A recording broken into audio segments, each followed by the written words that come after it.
Voices in the Wilderness: How Displacement Leaves Batwa Women and Girls Silenced, Exposed and Forgotten. The Batwa in Bundibugyo district, Western Uganda, were evicted in 1993 when the Ugandan government gazetted Semliki National Park. The park's creation led to their forced removal from ancestral forest lands without compensation or settlement.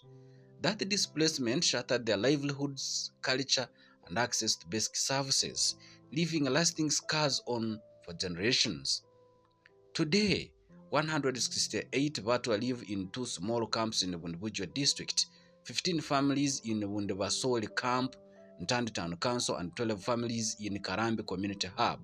A total of just 27 families struggling to survive. Sida Oliver recalls bitterly that government evicted them from their ancestral land, dumped them there without shelter, food, or land. Tuteseka tuvonavona government inetuyai ituleta kunu hati kakuwa government inetuyira yatu ya matongo yatuletene kumana kutuletene yatu na giriji yara kana kule na kutuyamba yetu mabale ngenue motu yambage. She disclosed that they are not benefiting from any government program like the Parish Development Model PDM and others.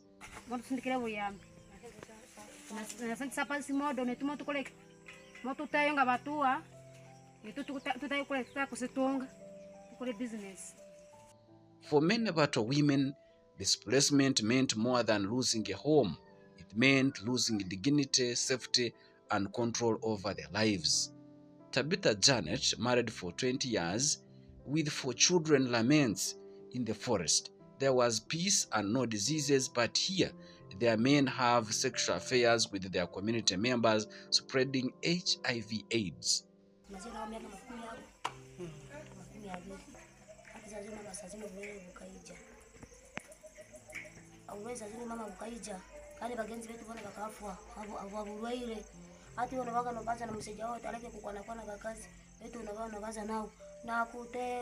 She adds that when they report domestic violence, police ask for money which they do not have.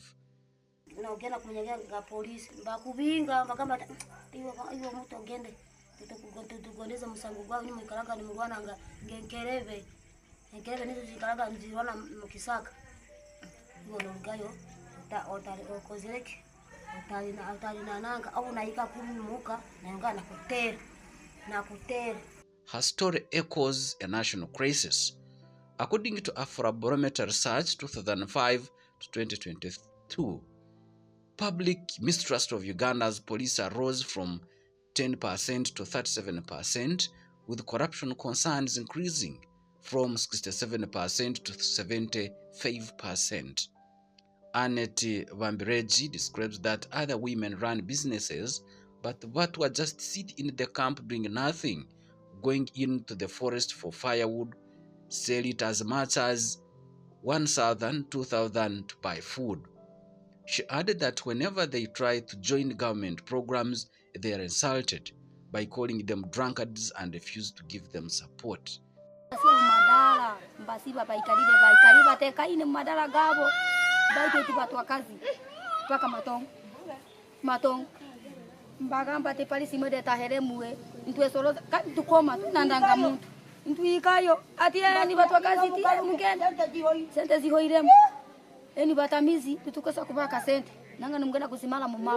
Muhira Florence, a widow, pleads for inclusion. She's suffering to look after her children, facing discrimination, and has never benefited from any of the government programs.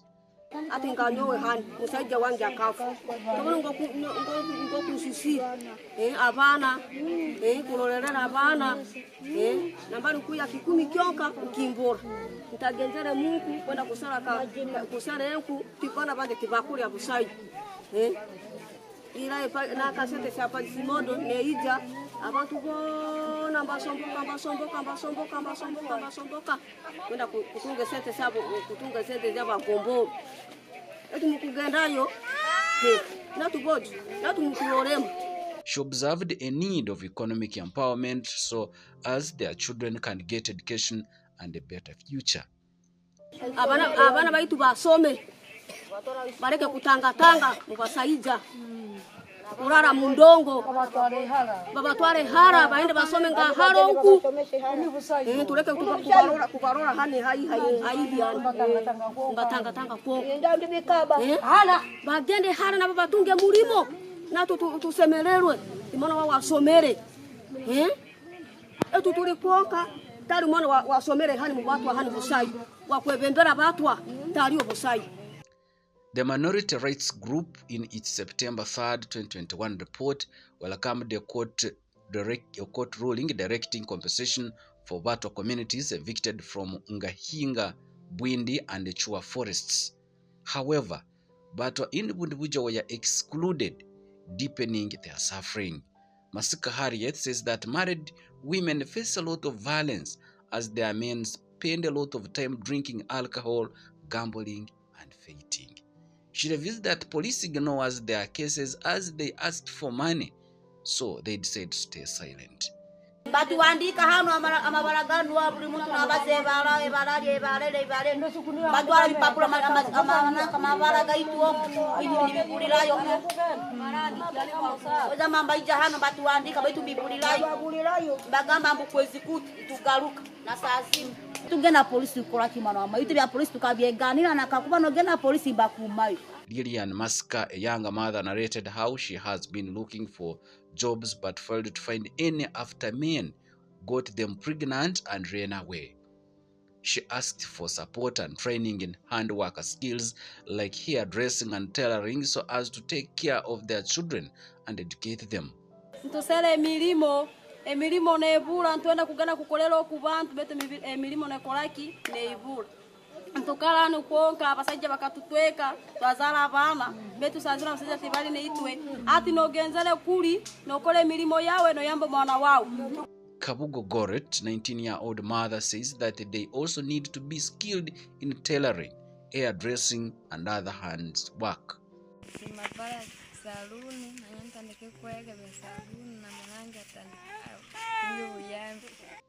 Edreda Ndingoli, founder of the Batwa Women Community Initiative, said that has been tirelessly advocating for their rights. She has talked, traveled, and seen how Batwa are treated elsewhere, but in their district, they are treated like they are not human.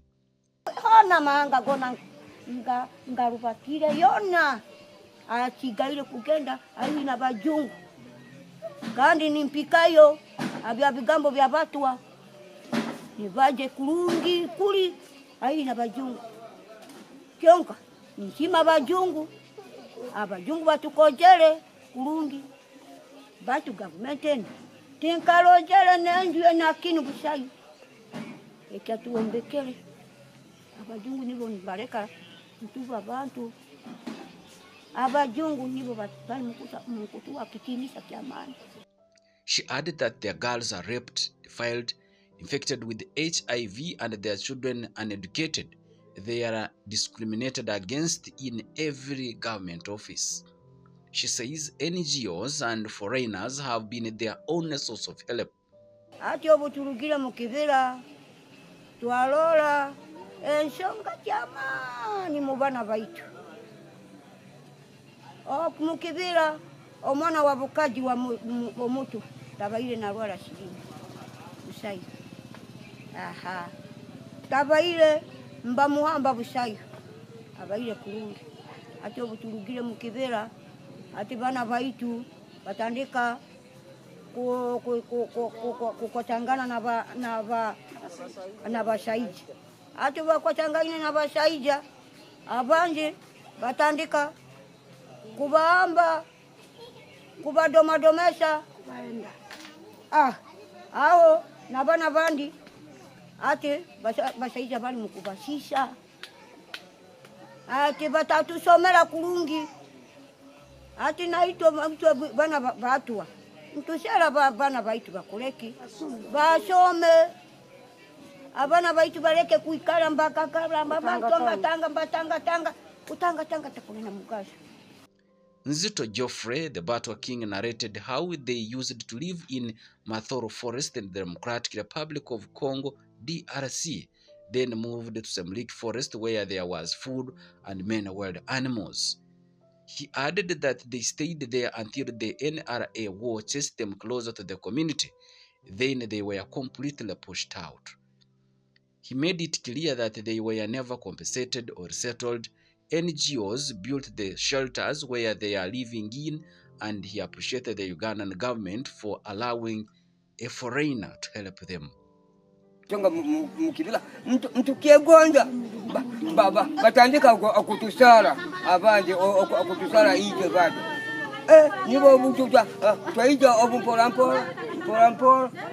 twaika aihi na rugudi nibo utulojere omuzungu mbamweta adwa kuchapumani ni akabanja kutuyanka mukibiro atali government busayo ati muzungu aikile hali tuli haina rukuze agambe ati baidu batwa inywe obule mbubo mupaka kandi inywe numufwa okube ngokuna yo ndojeli yini na inywe molinga mga itu leka ngemba gulile ekiki naka itaka omujungu ogu akojele aija atupangishira nka bonde masoli hano kupangisha atuombekelao nanka obujugu bwa mabati eruguru hali twaikala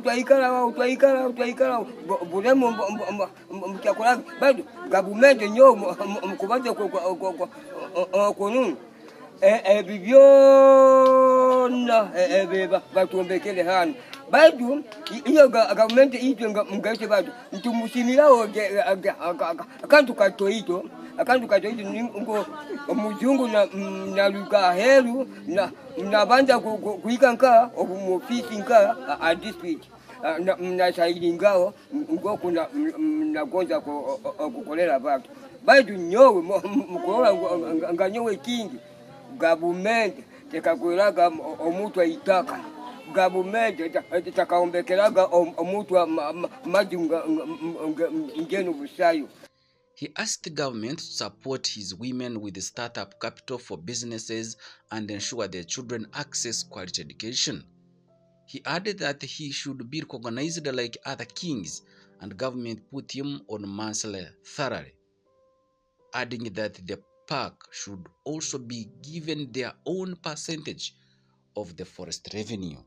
Government ekojele abakaji abaye sende eja business government ni musaba mnganyowe mga kingi batalike na yowe kumpa salary ngoko abakugenda abakuaga abagenzi bange salary government ni ngonza nabo batuweke basomeshe abana abayiti obunakindi ni ngonza paka etandike kutua pasenta ikuluga nka ikuluga obumupaka adinga ababaire obumupaka ababibilaine obunapaka abo mbatungaga sente baitu itwe ngabatwa kani tukaikilijana ababaile mupaka ababaile baikalayo na bituro bya babao babishika baitu na itwe ngaitwe batwa pasenta busayo. According to Bariegera Julius, Batwa community spokesperson, the community people impregnate their children and abandon them. Teenager pregnancies are high, hunger is killing them, and police do not help. He adds that they cannot contest for leadership positions. They have no land for farming. Toilets are full, worried of their lives as they may contract a deadly disease outbreak. Abatu bazaire bacyari abana bato abisonga government ko eter government police ni government uti baramuka kuvu bakuhandolinga isonga zetu kurungi kwa tusitwara mu government bakotusa kuhandolinga kandi ngaito abatwa tuna bizibu ekindi kizibu itwe nkabatwa so kugamba ntinatu twesimba aba chairman LC one obunde chairman LC free government katikiriza so navanti nege egine challenge ya mane bizibu twine hano n'ekindi kizibu twine hano abazungu bakatuombekera amaju baitu tunamba tukulimira tuna nechinde vyoroni tuine bikumara tune vyoroni bibiri kandi sazino kurora byona bikamara kwijuru hatso sazino endware kakuba nzija notangana anti community notangana yone wire ababizibu nkebi. Hilda Charity, town agent for Bundumasole ward, says the Batwa are aggressive, drunkards, and refuse to go to school. She revealed that they have given 3 of them PDA money and still monitoring how they are investing that money. We've given so far 3 people. That is Edreda, Grace, and this other boy that I've come with. So those people, we are trying to monitor them on the program on the money that we gave them for PDM. So if we don't see anything, we can talk. Of course, we cannot go back and give them money for PDM because these are people who love drinking. So when you go for assessment in Batwa, you cannot even assess a person to be given money to go and do a business. They don't do businesses. When you give them money, they go and drink. They do silly things that you cannot understand. You sit with them, they cannot adhere with what you've told them. You've provided schools to them, they don't go to school, they refuse. You tell them to go to the health centers when they are sick, they don't go there. They say they have their herbals, the herbal they use, so they refuse totally. And we have free medication in Bundumasole ward. That is in Tandi Health Center 3. Kabaginyi Sarah, activist and founder of Bundubujo Women with Disabilities Living with HIV/AIDS Association BWADA, says that Batwa women suffer discrimination and marginalization like women with disabilities. She said that when they report cases to police, they are asked for money they do not have, leading to injustice. Community members even say they smell badly. She has handled 4 cases, 2 defilement and 2 gender-based violence, and referred them to the community development officer and police. The Batwa women and the girls are too much discriminated. The community, they have negative attitudes towards them. Even themselves, they have negative attitude towards themselves.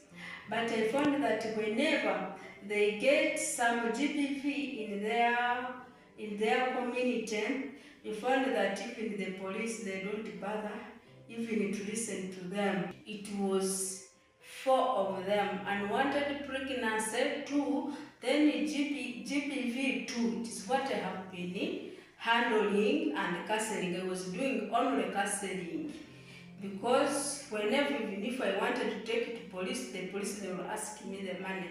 When also my organization, they are not funded to any NGO, so we just counsel them to see that they get harm in their GBV. Peter Gaira Justus, Senior Education Officer, admits education among Batwa children is dire. He disclosed that the best educated Mutwa is a senior 3 dropout, and this is attributed to violence at home. Alcoholism and begging are destroying their future. The best Mutwa who is educated is a senior 3 dropout who acts as their spokesperson. One of the reasons why, despite the existence of schools nearby, we have Sudia, we have Mutandi Primary, and even it has been created for the Adventists. There is a lot of violence at home. They are fighting, they are drunk 24 hours, those drug. So the environment under which the child is cannot allow this child. In fact, they also get up to the same behavior.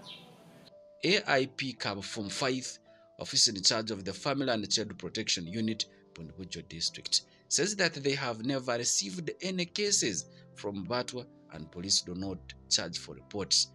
And anyone asking for money should be reported. If you have come to report, nobody can request money from you.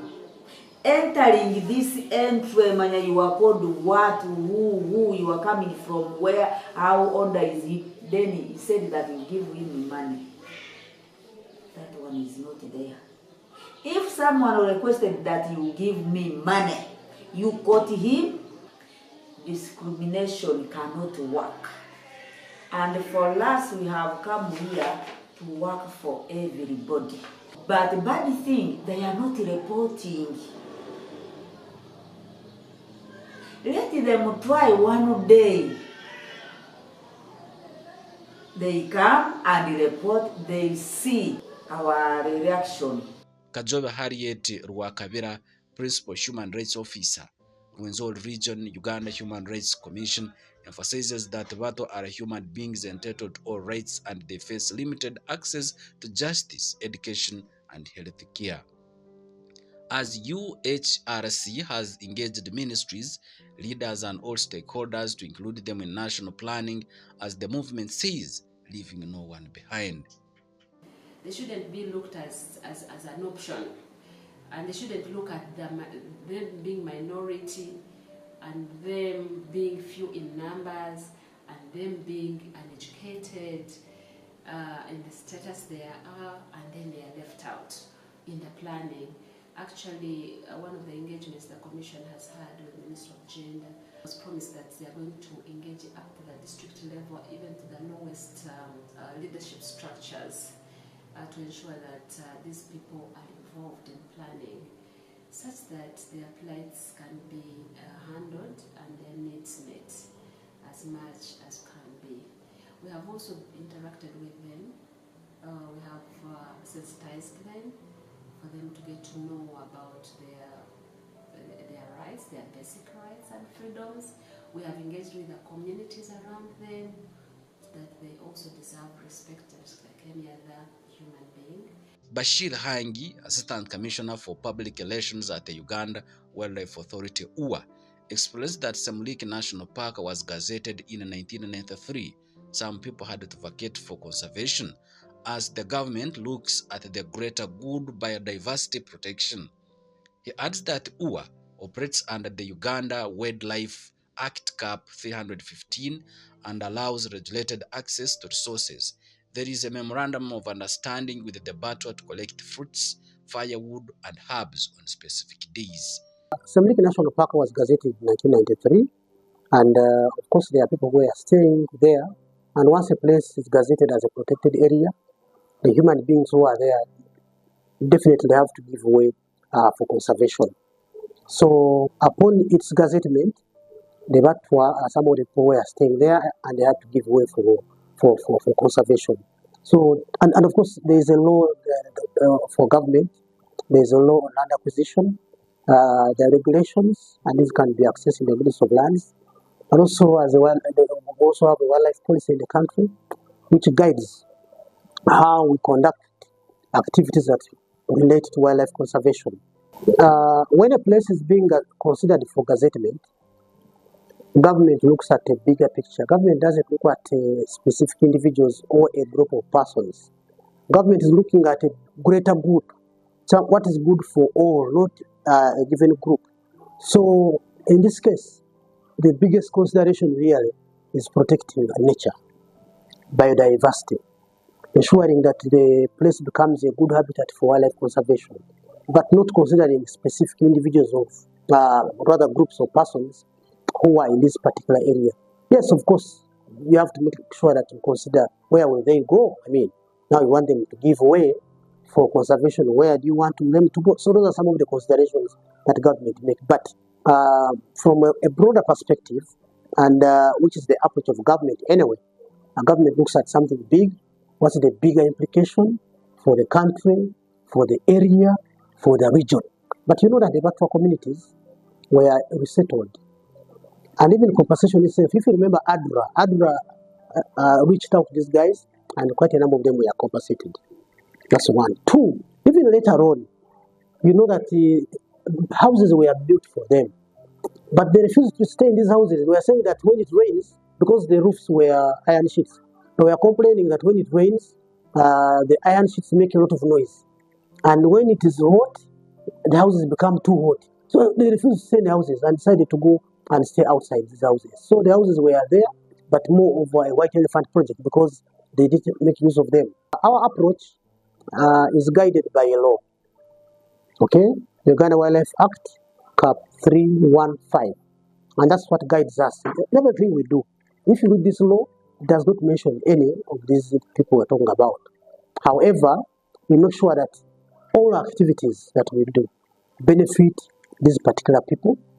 We also have what we call a regulated resource access program, where communities neighboring our protected areas, regardless of whether they are Batwa or not, they have access to these protected areas.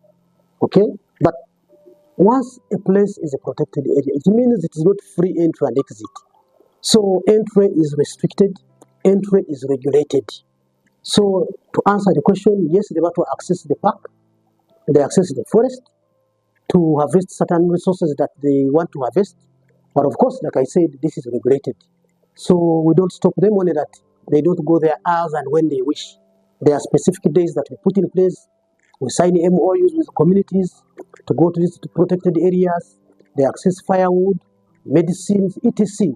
And if you go in places where we have such minority groups, like if you go to Windy or Mugahinga, you realize that even we have allowed them to do some projects inside their forest. For example, the Batwa Trail in Mugahinga. If you go to Windy, we have the Windy Batwa cultural experience inside the park.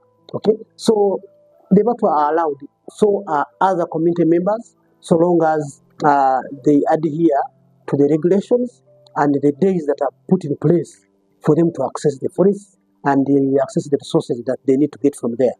Hangi noted that UWA gives 20% of tourism revenue to neighboring communities by building schools, opening roads, health centers, and clean water for drinking. He highlights that they want to see the Batwa integrating, not remain isolated. They are Ugandans who must participate in national development. We give 20% of our gate collections to the communities neighboring these protected areas. We do enterprise development. We have seen us build health facilities, classroom blocks. We have opened up roads. We have provided water, fresh water for drinking to communities.